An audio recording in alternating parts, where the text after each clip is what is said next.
हमारे प्यारे राज्यवासियों, मौसम बदल रहा है, बादल घिरने लगे हैं, वर्षा कभी भी शुरू हो सकती है।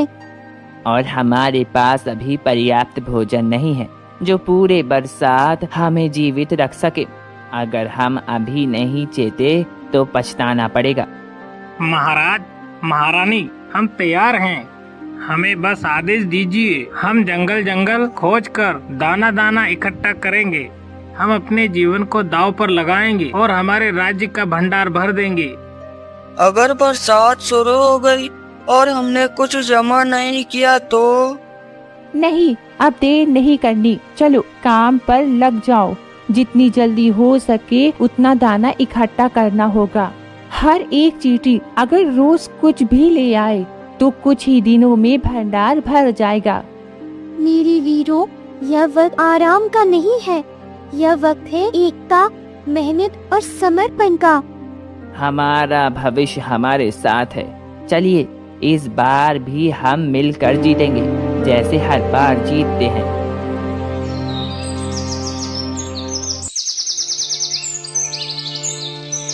वही राजा और मंत्री आपस में चर्चा करता है जंगल में शिकार के लिए। मंत्री जी, सोचता हूँ आज जंगल में शिकार के लिए निकल चले। कुछ ही दिनों में वर्षा आरंभ हो जाएगी, फिर बाहर जाना संभव नहीं होगा। महाराज, मेरी राय माने तो किसी भी जीव को हानि पहुंचाना उचित नहीं होता। वे भी अपनी जान बचाकर किसी तरह जीवन व्यतीत कर रहे होंगे। अरे मंत्री जी, हमें शिकार का बहुत शौक है और वैसे भी वो तो जानवर हैं। भला वो किसके पास जाकर शिकायत करेंगे? महाराज, अगर आप आग्रह करें तो ठीक है, परंतु मैं किसी जीव की हत्या में भाग नहीं लूंगा, केवल आपके साथ चलूंगा। मंत्री जी अब राजा को कैसे समझाए? मंत्री जी को डर भी था, इसी वजह से उन्होंने कुछ ज्यादा ना बोलते हुए राजा से कहा, क्या हम कुछ सिपाहियों को साथ ले चलें? सुरक्षा की दृष्टि से यह उचित होगा। सुरक्षा? हमें किस बात की सुरक्षा चाहिए? हमारे राज्य में भला कौन हमारी हानि कर सकता है? और किसी घुसपैठिए की क्या हिम्मत जो हमारी धरती पर पैर रखे? मंत्री जी, हम बिना सुरक्षा के ही जाएंगे। यहाँ सारी बातें सुनकर राजकुमार को थोड़ा अजीब लगा। वहाँ पास से गुजर रहे थे, वह सीधे राजा मंत्री के पास आते हैं। पिताजी, ये क्या कह रहे हैं आप? भला कोई जीव शिकायत ना कर सके? पर ऊपर वाला तो सब देख रहा है ना। आप जैसे धर्मप्रिय राजा से ये आशा न थी। जब मैं छोटा था तब आपने एक पक्षी के मरने पर कई दिनों तक भोजन नहीं किया था। अब क्या बदल गया है? तो अब तुम इतने बड़े हो गए हो कि हमसे मुंह लड़ाओगे? हमें अपना कार्य करने दो और तुम अपने उत्तरदायित्व निभाओ। ठीक है पिताजी, मैं तो सिर्फ आपको प्रयास कर रहा था। अब आपकी जो इच्छा हो वह कीजिए। चलिए मंत्री जी, प्रातः काल में जंगल सबसे सुंदर होता है। कई प्रकार के जीव दिखाई देंगे। दोपहर तक तो सब अपने अपने बिलों में छिप जाते हैं। अभी समय है। ठीक है महाराज, चलिए।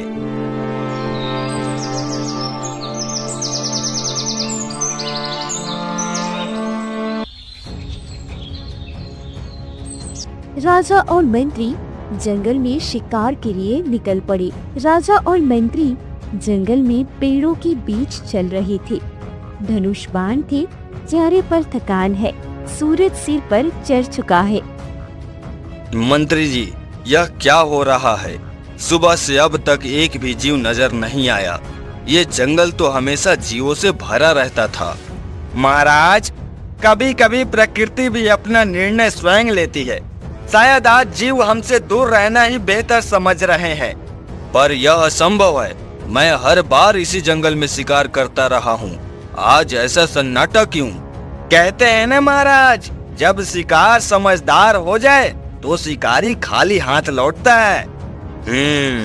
खैर, अब धूप सिर पर चढ़ गई है, बहुत थक गया हूँ मैं। चलिए उस पेड़ के नीचे थोड़ी देर विश्राम करते हैं। जी महाराज, आइए। यही स्थान छायादार और शीतल लग रहा है। दोनों पेड़ के नीचे बैठ जाती है। राजा पांव फैलाकर लेट जाते हैं और मंत्री पास में बैठते हैं। तभी मंत्री की नजर जमीन पर रेंगती चींटियों पर जाती है।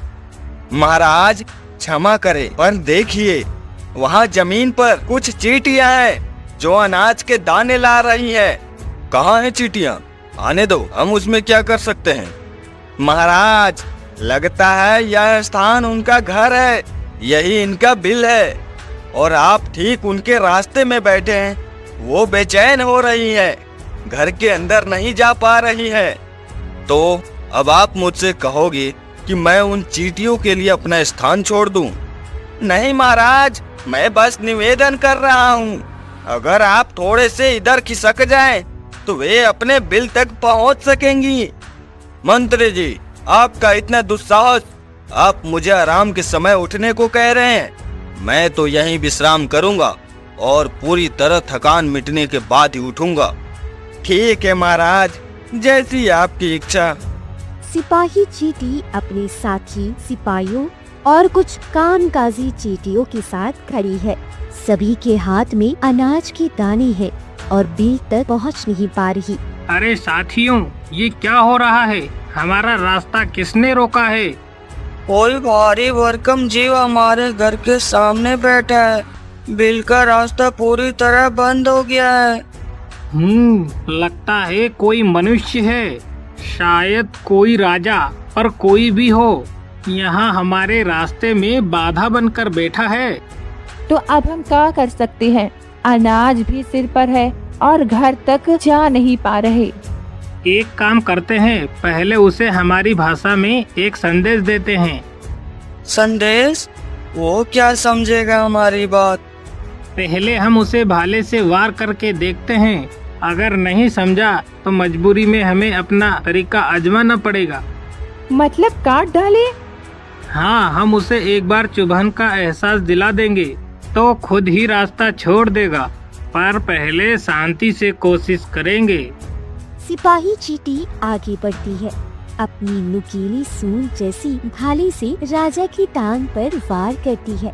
हल्की सी चुभन होती है। राजा तुरंत थोड़ा हिलता है। मंत्री जी, मुझे ऐसा लग रहा है जैसे कुछ चुभा है, जैसे किसी ने हल्का सा काट लिया हो। ओ, क्या सचमुच महाराज? कहाँ? यहाँ, बिल्कुल यहाँ। अचानक एक चुभन हुई, पर कोई कीड़ा भी नजर नहीं आया। हो सकता है कोई पेड़ का टहनी या तिनका गिरा हो। कभी कभी नुकीले तिनके ऐसे ही चुभ जाते हैं। लेकिन अजीब बात है, ऐसा लगा जैसे कोई इरादा था उस चुभन में। कोई संदेश? महाराज, कहीं आप प्रकृति से बातचीत करने तो नहीं लगे? कौन जाने मंत्री जी, कभी कभी छोटे जीव भी बड़े इशारे कर जाते हैं। चींटियां तो एक ही जगह खड़ी हैं और आपके शरीर पर कहीं दिख भी तो नहीं रही, ताकि हम मान सके कि चींटियां ने आपको खाया है। चलो कोई बात नहीं मंत्री जी, थोड़ी देर और आराम करते हैं। जो हुआ उसे भूल जाओ। चींटियां पहली बार हल्की चुभन देने के बाद एक कोने में इकट्ठा होती है और बातचीत करती है। साथियों, हमने इसे साफ साफ चेतावनी दी थी।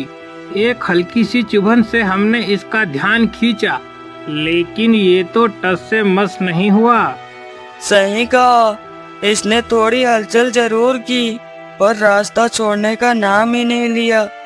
हमें तो लगता है इसे हमारी ताकत का अंदाजा नहीं है। अरे नहीं, हम हिंसा की राह पहले ही नहीं चुनेंगे। ये हमारी परंपरा नहीं है। चलो हम इसे एक मौका देकर देखते हैं। तो फिर अब क्या करें? अब की बार हम थोड़ी तेज चुभन देंगे। अगर तब भी नहीं समझा तो सारी फौज एक साथ ही हमला करेंगे। बिल्कुल, अब की बार इसे हमारी एकता की ताकत दिखानी होगी। तो चलो चलो साथियों, एक बार फिर से इसे चेतावनी देने का समय आ गया है। चींटी दूसरी बार भाले जैसी नुकीली काट से वार करती है। इस बार चुभन थोड़ी गहरी होती है। राजा एकदम से पैर हिलाता है। मंत्री जी, अब की बार फिर से कुछ चुभा है। लेकिन इस बार पहले से दुगना दर्द हुआ। महाराज, अगर दोबारा ऐसा हुआ और पहले से ज्यादा तीव्रता से, तो हो सकता है यह सिर्फ संयोग नहीं बल्कि कोई संदेश हो। हाँ मंत्री जी, अब मैं भी यही सोच रहा हूँ। पहली बार हल्की चुभन थी, अब तेज। लगता है प्रकृति या कोई जीव हमें कुछ समझाना चाहता है। तो क्या अब हमें यहाँ से उठ जाना चाहिए महाराज? नहीं मंत्री जी, थोड़ी थकान लग रही है। ये चोट ज्यादा गंभीर नहीं है। थोड़ी देर और विश्राम कर लूं, फिर निकल पड़ेंगे। जैसी आपकी इच्छा महाराज, पर अब मैं सतर्क रहूंगा। शायद कुछ और भी हो सकता है। हाँ मंत्री जी, अब मैं भी पूरी तरह सतर्क हूँ। अब ये केवल विश्राम नहीं, सोचने का समय है। राजा दूसरी बार भाले से वार किए जाने के बाद भी नहीं हटा। अब सिपाही चींटी और साथी पूरी तरह नाराज है। बस अब बहुत हो गया। हमने 2 बार चेतावनी दी, साफ साफ इशारा किया, लेकिन ये भारी शरीर वाला जीव तो समझने का नाम ही नहीं ले रहा। हाँ, पहली बार हल्के से चुभाया, दूसरी बार जोर से। अब भी अगर समझ न आए तो क्या हम हाथ जोड़े बैठे रहें? ये तो सीधा हमारे घर के दरवाजे पर बैठा है और आराम कर रहा है। ये हमारा अपमान है। अब समय आ गया है, इसे हमारी ताकत और एकता का एहसास हो। हमें उसे बताना होगा कि हम छोटे हैं लेकिन कमजोर नहीं। हाँ, एक एक करके सब चढ़ो उस पर, हर जगह काटो, ताकि उसे असली दर्द का एहसास हो जाए। युद्ध का बिगुल बज चुका है साथियों। ये केवल बदला नहीं, हमारी सुरक्षा का युद्ध है। अब एक एक कर नहीं, सब एक साथ मिलकर हमला करेंगे। आक्रोश में कुछ चींटियों ने काटना शुरू ही किया था कि तभी आउच! अरे आउच! अरे आउच! अरे ये क्या हो रहा है? इतनी सारी चींटियां काट रही है मुझे चारों तरफ से। राजा खुद को खुजलाती हुई, इन चींटियों की इतनी हिम्मत, हमें काटेंगी? हम राजा हैं, इनकी औकात क्या है? महाराज, कृपया शांत रहिए, ये सिर्फ अपने घर की रक्षा कर रही है। मंत्री जी, आप चुप रहिए। इनकी इतनी जुर्रत कि हमें घायल करे। महाराज, इनका भी एक घर है, परिवार है, इनका भी जीने का अधिकार है। हमें उपदेश मत दीजिए मंत्री जी, अब हम इनका पूरा घर मिट्टी में मिला देंगे।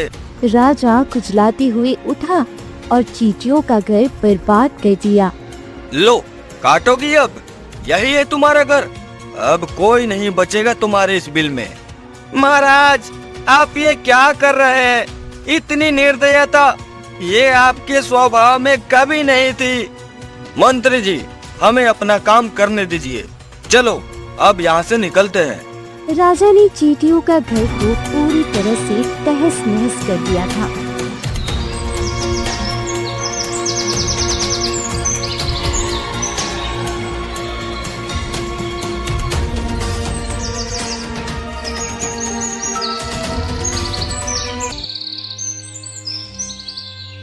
कुछ अनाज के दाने बिखरे पड़े हैं। सिपाही चींटी अपनी घायल और हैरान प्रजा से कहती है, हमने तो सोचा था कि शायद यह जीव चेत जाएगा, लेकिन इसने तो अहंकार में हमारा घर ही तबाह कर दिया है। हमारे बच्चे, अंडे सब अंदर थे।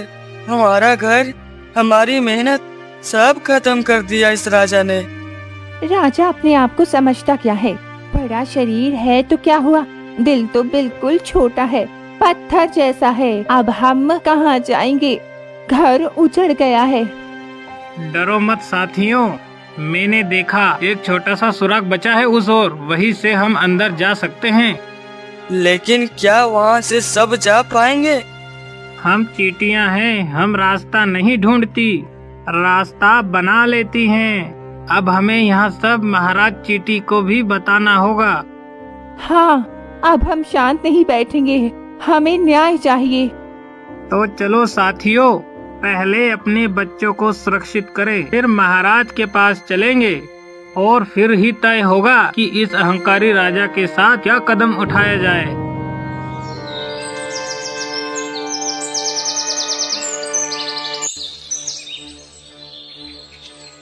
राजा की महल पहुंचते ही राजा की दुर्दशा देखकर महारानी और राजकुमार कहते हैं, पिताजी, यह क्या हुआ आपको? आपके शरीर में ये लाल लाल दाने हैं, ये कैसे हो गए? आपकी तो हालत खराब लग रही है। हे भगवान, महाराज, ये किसने किया? कहीं किसी जानवर ने हमला तो नहीं किया या कोई जहरीली बेली? रानी जी, असल में ये जो दाने हैं वो कुछ नहीं हुआ। हम जंगल की झाड़ियों में फंस गए थे, वहीं की कुछ टहनियाँ और कांटों के कारण ये निशान आ गए हैं। पिताजी, यह तो साफ काटने जैसा लग रहा है। क्या जंगल में कुछ चींटियां तो नहीं? राजकुमार, हमने कहा ना कुछ नहीं हुआ। थोड़ी झाड़ियाँ थी, उसी से ये सब हुआ है। बिल्कुल सामान्य बात है। महाराज, फिर भी चलिए वैद्य को बुलवाते हैं, वो आपको मलहम लगा देगा। नहीं रानी, इसकी कोई जरूरत नहीं है। ये 2-4 खरोंचे हमें नहीं रोक सकती।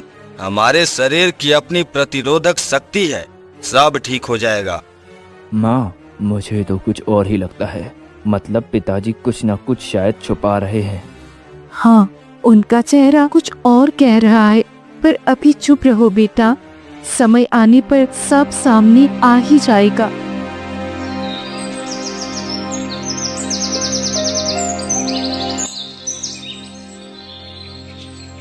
वहीं कुछ चींटियां घायल है, कुछ के पैर टूटे, कुछ के सिर पर धूल मिट्टी और कुछ के पास आधे टूटे अनाज के दाने। पूरा वातावरण गंभीर है। यह क्या हो गया? किसी के पैर टूटे हैं, किसी की पीठ जख्मी है। तुम सब इस हालत में कैसे पहुँची? हे परमेश्वर, हमारे बच्चों को क्या हुआ? घर की क्या स्थिति है? महाराज, रानी जी, जब हम जंगल से सारे दाने ला रहे थे, हमारे रास्ते में एक विशालकाय मनुष्य बैठा था। हमने विनम्रता से 2 बार संदेश दिया, कहीं हट जाए ताकि हम अपने बिल में जा सके, पर वह टस से मस नहीं हुआ। फिर हमने हल्की सी भाले से चुभन दी, लेकिन महाराज, उसका घमंड आसमान से भी ऊंचा निकला। जब हमारी सहन शक्ति की सीमा पार हो गई, तब हमने मिलकर एकता दिखाई और उसे जोर से काटा, ताकि हम उसे समझाएं कि हम कमजोर नहीं हैं। और फिर सिपाही चींटी ने पूरी कहानी बता दी कि किस तरह से उसके घर को तोड़ा गया।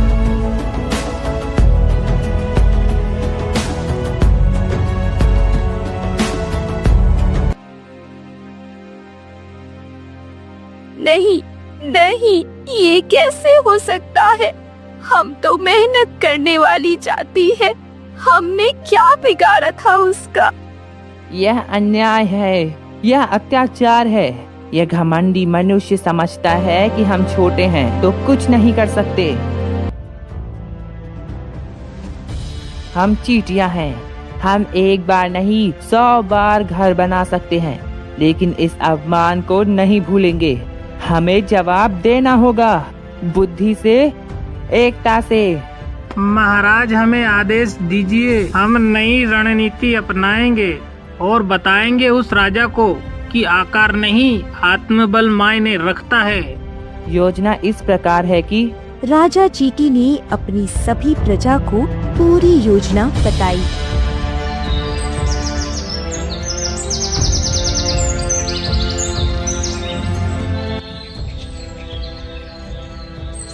महल में दोपहर का भोजन कक्ष में चींटियां मंडरा रही थी।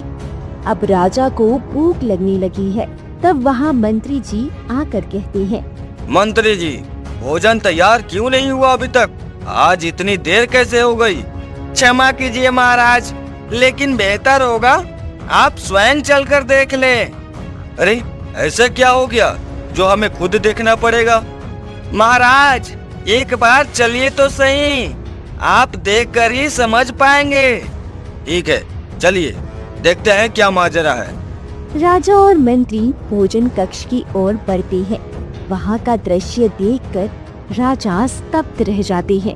अरे ये क्या, इतनी सारी चींटियां, पूरा भोजन तो बर्बाद हो गया।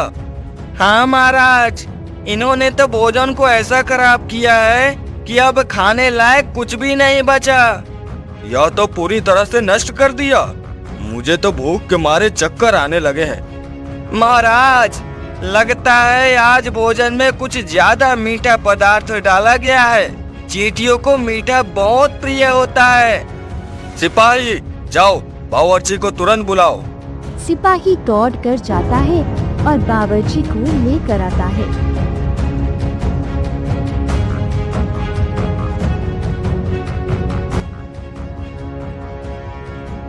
बावर्ची, आपने आज खाने में इतना मीठा क्यों डाला? क्या दिमाग खराब हो गया आपका? महाराज, मैंने तो सिर्फ मिठाई में मीठा उपयोग किया था। बिना मीठा डाले मिठाई कैसे बनेगी महाराज? ठीक है, अब जाओ और जो कुछ भी हुआ उसकी भरपाई करो। बावर्ची चुप कर निकल जाता है। मंत्री जी, ऐसा पहले कभी नहीं हुआ। इतनी चींटियां हमारे महल में। सच कह रहे हैं महाराज, पहली बार ऐसा दृश्य देखा है। लगता है इस बार चींटियां कुछ ज्यादा ही आक्रामक है। खैर, जाइए बावर्ची को कहिए फिर से पूरा भोजन बनवाएं। हमें बहुत जोरों की भूख लगी है। ठीक है महाराज, मैं अभी जाता हूँ और सब ठीक करवाता हूँ। चींटियों ने अपनी पहली योजना पर काम कर दिया। उन्होंने राजा के भोजन को नष्ट कर दिया। अब वहाँ अपने बिल में दोबारा कोई और योजना बनाती है। महाराज, हमारी पहली योजना पूरी तरह से सफल हुई। राजा ने हमारा घर उजाड़ा, बदले में हमने उसका भोजन नष्ट कर दिया। बहुत अच्छा कार्य किया सबने। उसे अब समझ में आ गया होगा हमारे साथ अन्याय करने का अंजाम क्या होगा। लेकिन महाराज, यह तो सिर्फ शुरुआत थी। हमारा घर उजाड़ दिया गया, हमारे परिवार घायल है। केवल भोजन बर्बाद कर देने से न्याय पूरा नहीं होता। आप बिल्कुल सही कह रही हैं रानी जी। अब अगली योजना क्या होनी चाहिए महाराज? हमें बस आदेश दीजिए। हम अपनी जान की बाजी लगाकर उस राजा को सबक सिखा देंगे। देखो साथियों, हम क्रोध में कोई ऐसा काम नहीं करेंगे जो हमारी प्रजा के लिए और अधिक खतरा बन जाए। मगर जवाब तो देना होगा महाराज। अब समय आ गया है कि हम सिर्फ सहने वाले जीव न कहलाए। हमारी एकता हमारी सबसे बड़ी ताकत है। हाँ, हम साथ हैं। हमें कोई भी राजा नहीं दबा सकता है। महाराज, हमें बस अगली योजना बताइए। सुनो सिपाही चींटी, अगली योजना इस प्रकार से है।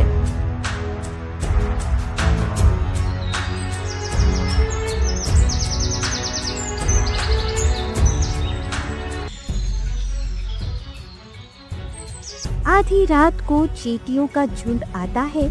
रानी भी बगल में ही थी, लेकिन उनका लक्ष्य था राजा को वहाँ इतने आराम से काटते हैं कि राजा को पता भी नहीं लगता और वो चले जाते हैं। सुबह का समय था।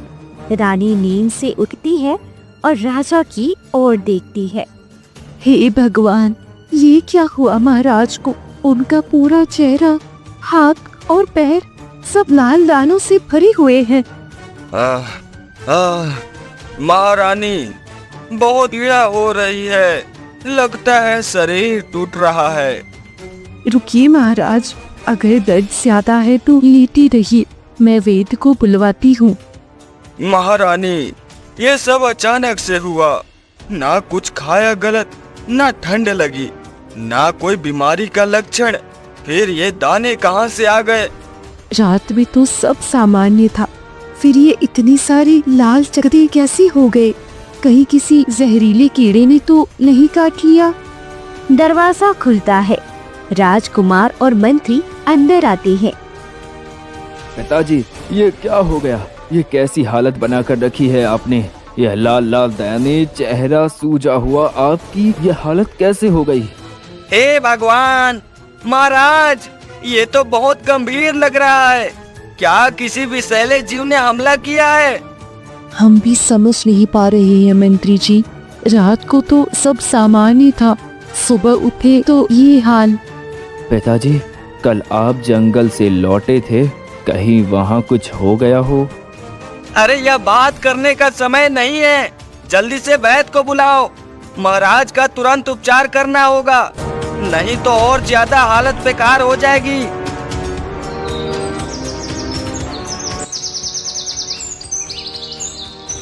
मंत्री जी सिपाही को आदेश देते हैं। सिपाही वैद्य जी को बुलाने के लिए निकल पड़ता है और उन्हें लेकर आ जाता है।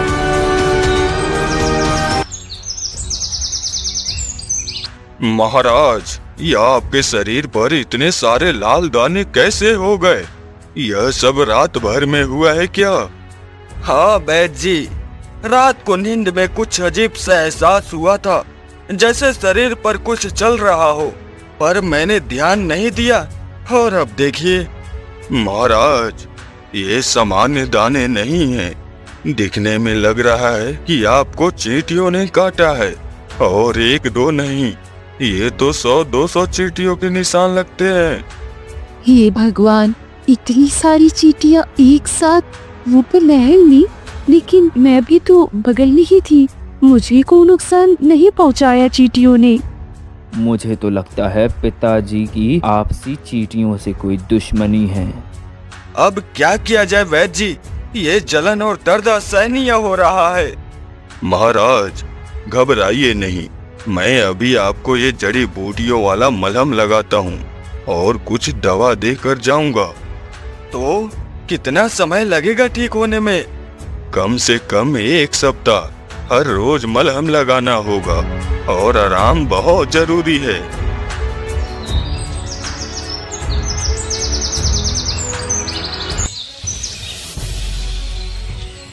चींटियां बहुत ही गुस्से में थी और वो आपस में बातें करती है। महाराज, हमने उस राजा को अच्छा सबक सिखा दिया है।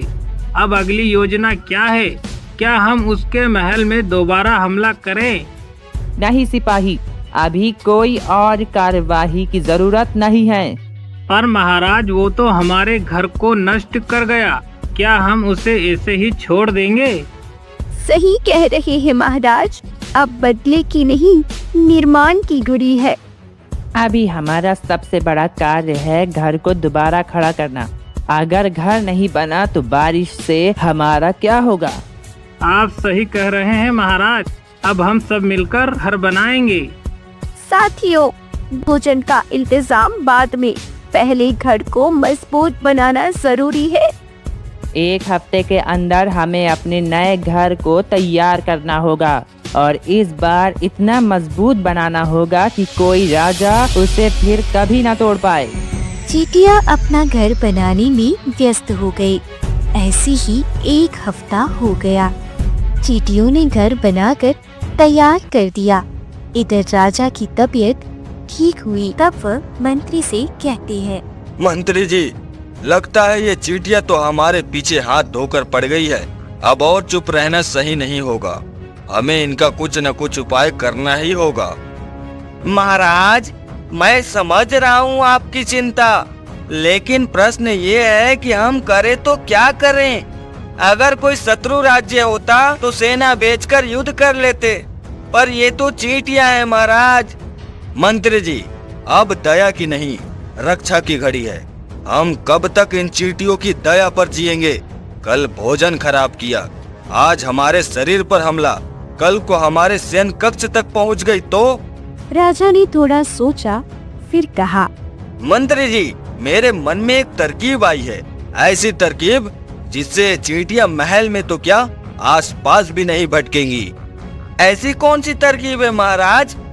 हम महल के चारों ओर एक गोल घेरे में छोटी नदी, वह भी गहरी खाई खुदवाएंगे और उसमें हर पल पानी भरा रहेगा, एक कृत्रिम नदी के समान।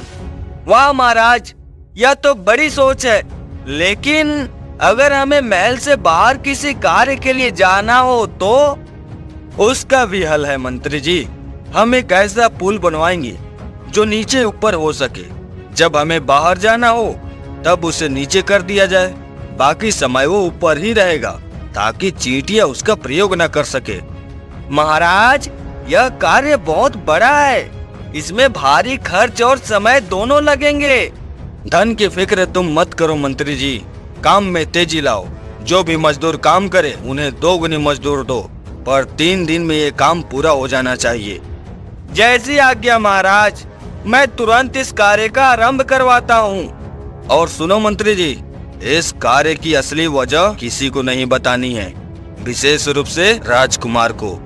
राजकुमार को नहीं बताना? ठीक है महाराज। हाँ, उन्हें बस यही बताना है कि महल की सुंदरता बढ़ाने के लिए ये सब किया जा रहा है। अगर उन्हें चींटियों वाली बात पता चल गई तो वो इसे हल्के में ले सकते हैं।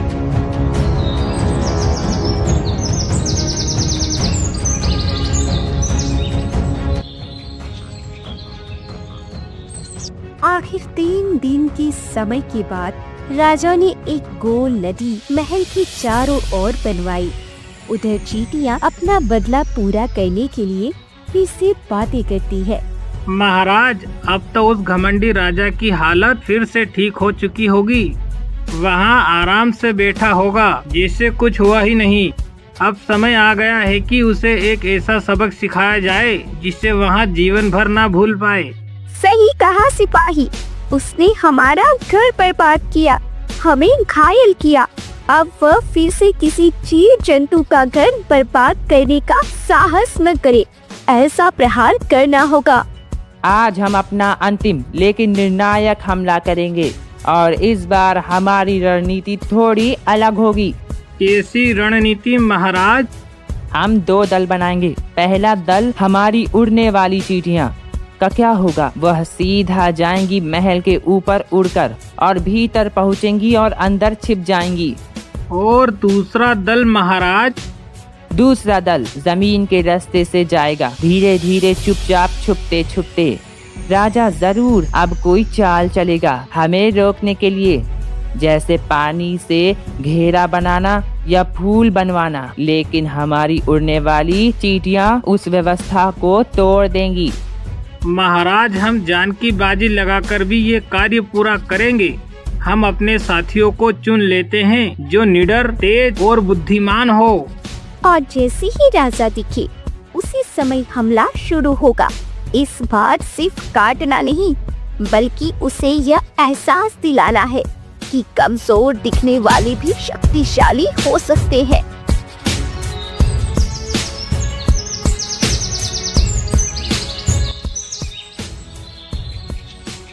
चींटियां राजा के महल की ओर बढ़ रही है। तभी उनके सामने एक छोटी सी नदी आती है। अरे ये क्या, यहाँ तो एक नदी है। राजा ने हमें रोकने के लिए यहाँ साजिश रची है। हम इस पानी को कैसे पार करेंगे? अगर हम ऐसे ही आगे बढ़े तो डूब जाएंगे। नहीं, हम हार मानने वालों में से नहीं हैं। जल्दी करो, पास के पेड़ से पत्ते लेकर आओ। हाँ, पत्ते हमारे लिए नाव का काम करेंगे। लगता है अब हमारी योजना यही खत्म हो जाएगी। कुछ चींटियां दौड़ती है और पत्ते लेकर आती है। सब लोग पत्तों पर चढ़ो और संतुलन बनाए रखो। धीरे धीरे हम सब नदी पार कर लेंगे। धीरे धीरे सारी चींटियां पत्तों पर चढ़कर नदी पार कर जाती है। वाह, क्या योजना थी सिपाही चींटी जी। राजा की यह चाल भी असफल हो गई। चींटियां राजा के महल की ओर बढ़ रही है।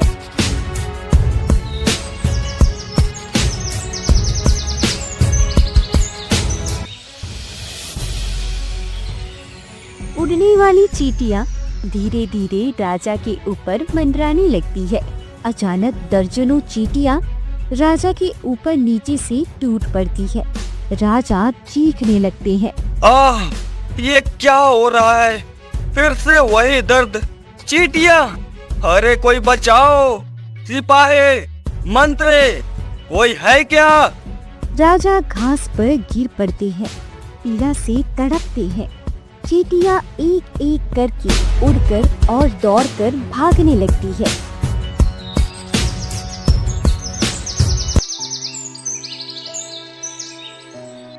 राजा को हमले के बाद कमरे में लिटाया गया है। सभी चिंतित थे। वेद को बुलाया गया। महाराज, यह हमला दोबारा हुआ है। क्या चींटियों से कोई पुरानी दुश्मनी है आपकी? वैद जी, आपने बिल्कुल सही अंदाजा लगाया, ऐसा ही कुछ है। नहीं मंत्री जी, आगे कुछ मत बोलिए। मंत्री जी, साफ साफ बताइए, आखिर ये चींटियां महाराज पर ही क्यों हमला कर रही है? हाँ मंत्री जी, बताइए आखिर क्या बात है। मंत्री जी, मैंने कहा एक शब्द भी नहीं। महाराज, आप चाहे मुझे मेरे पद से हटा दे, लेकिन अब चुप नहीं रहूंगा। जिस दिन हम जंगल में शिकार पर गए थे, महाराज ने वहाँ अनजाने में नहीं, गुस्से में एक चींटी बस्ती को बर्बाद कर दिया था। मंत्री जी ने पूरी कहानी बता दी कि आखिर महाराज ने कैसे चींटियों के घर को बर्बाद किया था।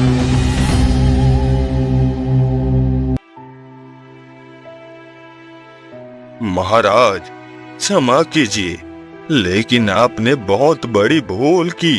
आपने सोचा था ये सिर्फ चींटियां हैं, आपका क्या बिगाड़ लेंगी, लेकिन परिणाम आज सामने है। पिताजी, आपने कहा था ना जानवर शिकायत नहीं कर सकते, लेकिन उन्होंने तो बदला ले लिया। अब आप मानते हैं ना, कोई भी जीव छोटा नहीं होता।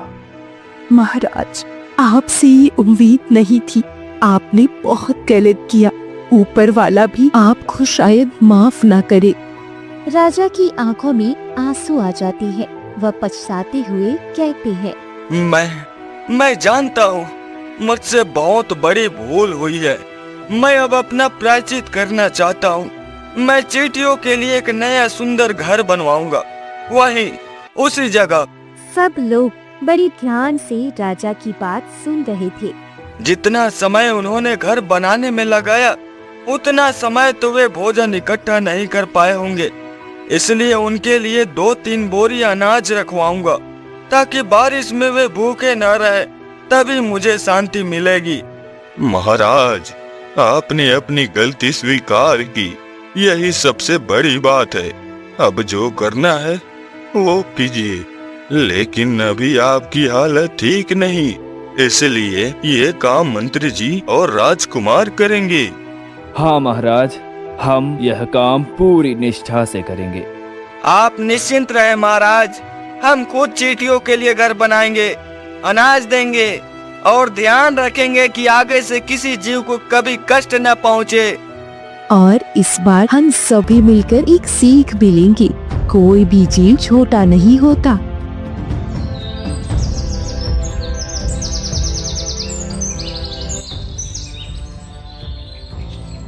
राजकुमार और मंत्री दोनों ने चींटियों को अच्छा घर बनवाया, ऊपर से और वहाँ 3-4 अनाज के बोरे रख दिए।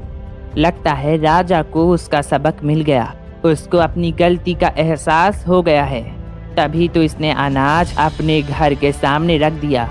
तो दोस्तों, हमें इस कहानी से यह सीख मिलती है कि घमंड चाहे जितना भी बड़ा हो, अंत में विनम्रता के आगे झुकना ही पड़ता है। इसी सीख पर हमारे बटरफ्लाई टून चैनल को सब्सक्राइब करें। अरे कहाँ जा रहे हो आप इतनी जल्दी? अभी तो वीडियो खत्म ही नहीं हुई है। आपको राजा का आदेश मानना होगा। चैनल को सब्सक्राइब करके जरूर जाना। बहुत अच्छी मोरल कहानियाँ इस चैनल पर आपको देखने के मिलेंगी। तो आपके अपने बटरफ्लाई टून चैनल को सब्सक्राइब कर अपना प्यार भेजिए।